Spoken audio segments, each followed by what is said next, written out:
ఈ ఆధ్యాత్మిక తత్వం సమాజంలో ఎటువంటి పరివర్తన తీసుకొని వస్తుంది అని. ఉదాహరణకు ఒకటి ఇస్తాను మీకు. ఒకసారి నారదముని ప్రయాణం చేసి వెళ్తూ ఉంటే మృగారి అని వేటగాడు ఉంటాడు. వాడు జంతువులను సగం చంపి గిలగిలా తన్నుకుంటూ ఉంటే చూసి ఆనందిస్తూ ఉంటాడు. నారదముని అది చూసి, వీడెవడరా దుర్మార్గుడు, జంతువును చంపితే పూర్తిగా చనిపోద్ది కదా, అవి సగం చంపి గిలగిలా తన్నుకుంటుంటే చూసి ఆనందిస్తున్నాడు, వీడిని ఒకసారి చూడాలని నారదముని వస్తాడు. నారదముని వస్తే వాడు చాలా క్రూరంగా ఉంటాడు.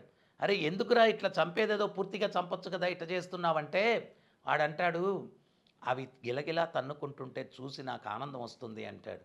ఒరే శాడిస్ట్ ఫెలో, అయినా ఇవన్నీ ఎందుకురా చేస్తున్నావు అంటాడు. నా భార్యను పిల్లల్ని పోషించడానికి అంటాడు. అప్పుడు నారదముని చమత్కారంగా చెప్తాడు, మీ భార్య దగ్గరికి వెళ్ళి అడుగు, మీకోసం నేను పాపాలు చేస్తున్నాను కదా, నేను చేసే పాపాల్లో సగం ఏమన్నా నువ్వు పంచుకుంటావా అని అడగమంటాడు. పిల్లల దగ్గరికి కూడా వెళ్ళి అడుగు అంటాడు. వీడు వెళ్ళి భార్యను అడుగుతాడు, ఏమే ఈ పాపాలన్నీ నీకోసం చేస్తున్నాను కదా, సగమేమన్నా పంచుకుంటావా అంటే భార్య అంటుంది, కట్టుకున్న దానికి నువ్వే అనుభవించు, నేనెందుకు అనుభవించాలంటుంది. పిల్లల దగ్గరికి అడిగితే కన్నదానికి నువ్వే అనుభవించు, మేమెందుకు అనుభవించాలంటాడు. అప్పుడు వీడిలో జ్ఞానోదయం కలిగి, వాళ్ళెవరూ కర్మ తీసుకోనంటున్నారు స్వామి, మరి నేనేం చేయాలి ఇప్పుడు ఇన్ని కర్మలు చేశాను అంటే, భగవత్ చింతనలో ఉండరా నాయనా అని చెప్పి అంటాడు. అప్పుడు నామోపదేశం చేసి వాడిని భగవత్ చింతనలో ఉండేటట్టుగా అనుగ్రహించి నారదుల వారు వెళ్ళిపోతారు. వాడంటాడు, భగవత్ చింతనలో ఉండమంటే నా భుక్తేంటి స్వామి అంటాడు. ఓరి పిచ్చోడా, అరణ్యంలో ఏనుగు అరటన్ను నుంచి టన్ను తింటుంది, ఏం వ్యాపారం చేస్తుంది అది, భగవంతుడు దానికి సప్లై చేస్తున్నాడు కదా అన్నీ, మరి నీకు ఇవ్వడా శరణాగతి పొందిన వాడికి అని చెప్పి చెప్తాడు.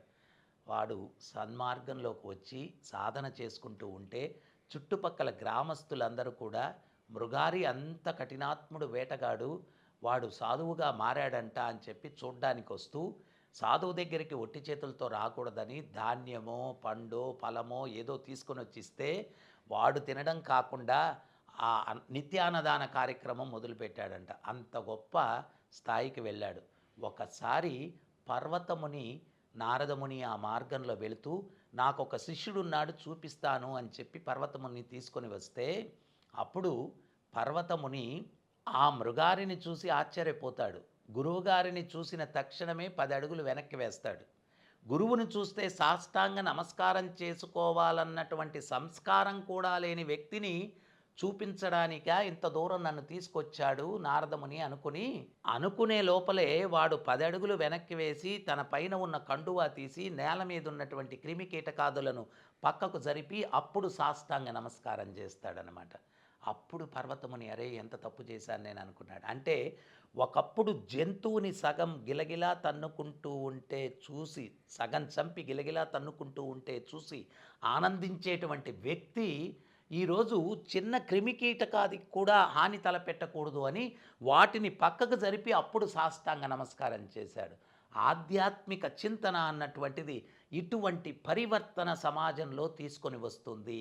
అందుకని చెప్పి మనం ఆధ్యాత్మిక చింతన, హరే కృష్ణ హరే కృష్ణ కృష్ణ కృష్ణ హరే హరే, హరే రామ హరే రామ రామ రామ హరే హరే, సర్వే జనా సుఖినో భవంతు.